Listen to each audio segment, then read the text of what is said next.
A former governor of Ekiti State, Kayode Fayemi, stated that Nigeria is practicing semi-democracy, and according to the former Minister of Solid Minerals, what happened to Nigeria in 1999 was simply the right to vote for its leaders, noting that true democracy is a journey and Nigeria is not there yet.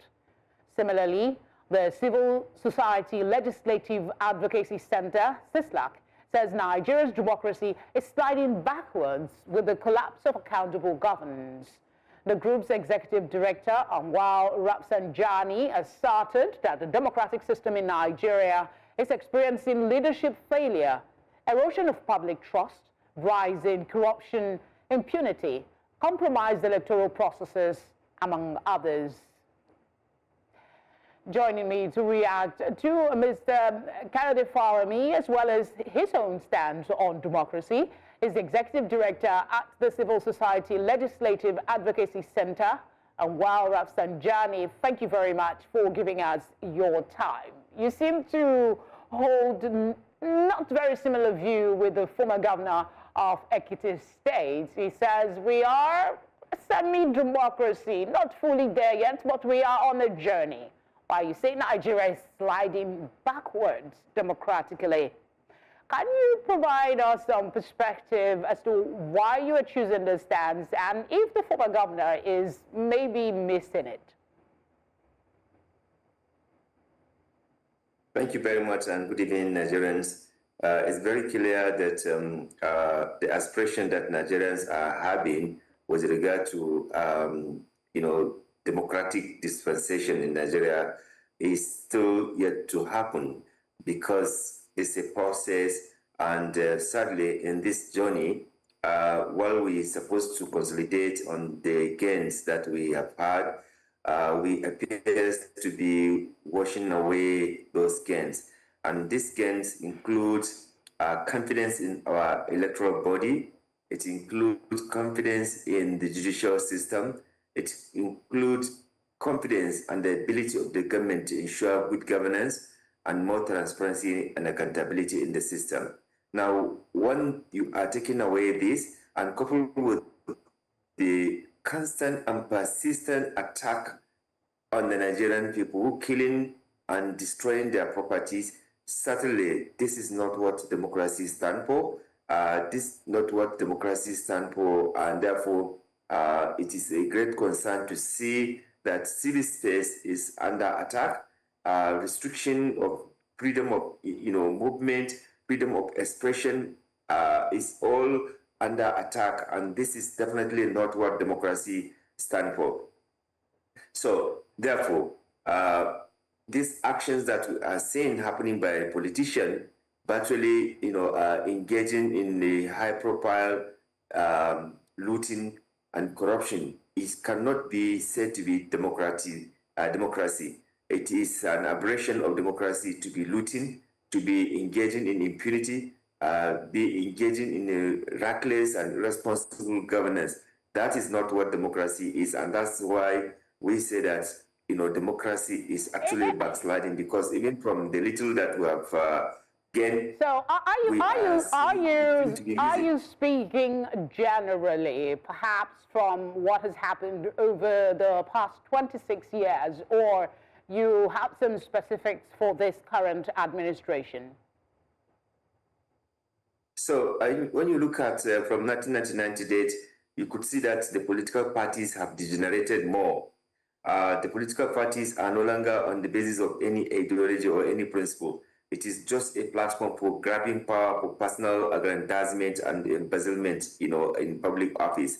So that is what the political parties are. So therefore, you do not have internal democracy, you do not have ownership and participation by the members.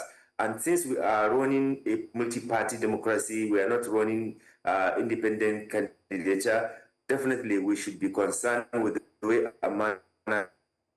our political parties are governed and are run. So okay, that's one. Number like two, yours, when you look at the expectation that Nigerians are having. Definitely, a lot of Nigerians will tell you they're not really there yet. You do seem to agree on a certain aspect with the former governor of Ekiti State.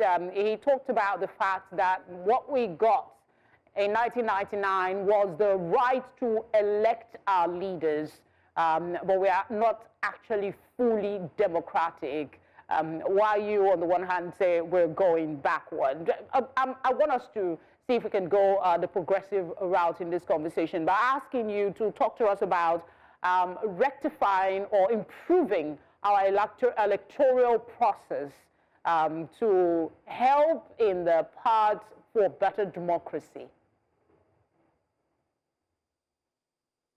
So obviously, the electoral process, it needs to be improved in order to restore hope and confidence that Nigerians are having. Right now, many Nigerians, they don't want to even participate because already some people have decided to close that opportunity for Nigerians to fully participate in the electoral and democratic process. So therefore, there's need to have restoration of hope and confidence, and system must be put in place to guarantee that electoral process is going to be transparent and is going to really allow people to vote. And when they voted, they should be able to have the results that is real. Now you have judiciary that appears to be collecting victories and awarding it to some other people. And clearly you see some politicians will say, let's meet in court, because when they go to court, they clearly they've settled allegedly the judges. So this is why we need to do a lot to restore confidence in the judiciary and the electoral process. We can no longer continue to have analog voting. We must use technology to transmit results. We must, engage in issue-based politics. We cannot simply say because people they belong to a particular party, they have automatic ticket. There's no any accountability. There's no any campaign on issues. No opportunity to hold them to account. This cannot really defend democracy, and it will continue to create apathy because Nigerians see. Okay, I think the internet has interrupted Auwal and his submission there. Thank you for staying with us. Let's reconnect with our guest. We're still talking about Nigeria's democracy, 26 years strong. We have the executive director at CISLAC talking to us about his thoughts on where we're at. Before that break, I asked you about the center's position on restructuring and constitutional reforms. Yeah, I mean, Nigerians have been yearning for genuine electoral reform and constitutional reform in Nigeria, but the political class in Nigeria who benefit from, bad governance, who benefit from bad election, they are determined not to allow that to happen. You remember how much, it has taken us to ensure that at least we introduce the electronic voting system to eliminate all this thumb printing that people are doing. They resisted that, and they have even gone to the Supreme Court to ensure that electronic voting is not even mandatory after spending billions of naira to INEC to bring in electronic voting or technology into our electoral system. So they will continue to resist. But I think invariably Nigerians must demand for accountability and improve electoral process in this country. Otherwise, this democracy will mean nothing to them if the election are not done credibly. They are not also done in a manner that it will lead to good governance. Because it's not just about winning election or conducting election. This election must, replace good governance in the country. If you organize election, we'll have to stop it there. But I don't think you didn't quite get my question. It was more on restructuring and constitutional reform. But I hope we can have this conversation some other time. Thank you so much for speaking with us.